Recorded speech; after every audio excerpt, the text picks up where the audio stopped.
वालेकुम अस्सलाम। मैनू बाबा जीजा कहते हैं। नहीं भाजी किराए दी मैं तो मजदूर हाँ 300 रुपया दिहाड़ी का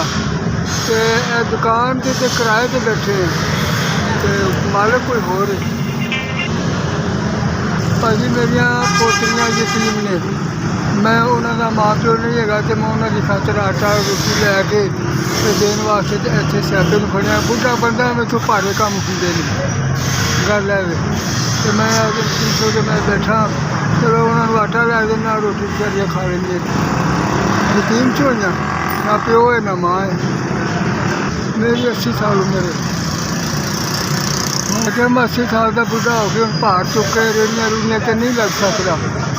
हल्का जहा काम है तोड़िया का मैं कट के मैं सारा दिन दे देना तो शाम को जो पैसे लेना जाके बच्चे दे देना रोटी पका खा ले नहीं कर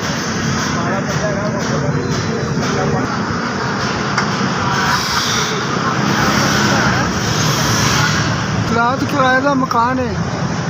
तो 3 साल ला लो भी 100 रुपये किलो आटा देंगे ने तो 200 का आटा 2 किलो ले लिया सुबह शाम कर लिया कोई 100 के आलू शालू लैके पका लिया बस बच्चे ही काम कर इस तो अगे बुरा ही हाल है चंगा नहीं चंगी शह लैके असी खा नहीं सकते बिल भी आते हैं तो बड़े डबल अजकल बिल आते पे आ पेटियां मंगाइया ने 3 पेटियां करेट मंगाए ने 100 रुपये के इन्होंने भी अग बाल के रोटी पकानी की करिए गरीब बंदे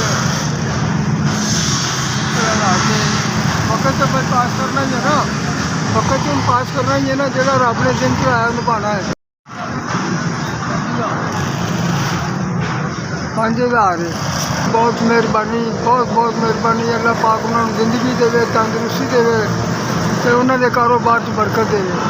असी तो दुआ ही कर सकते हैं बाबा जी उन्होंने 5000 भेजा है अल्लाह ताला उन्होंने जिंदगी देवे तंदुरुस्ती देवे मैं उन्होंने दुआ करता रहा पाक उन्होंने सलामत रखे मैं उन्होंने वास्ते अल्लाह पाक अगे दुआ करते रहा अल्लाह पाक उन्होंने सलामत रखे और तंदुरुस्ती देवे तो जिंदगी देवे उन्होंने कारोबार च बरकत देवे SBS भला हो बहुत शुक्रिया SBS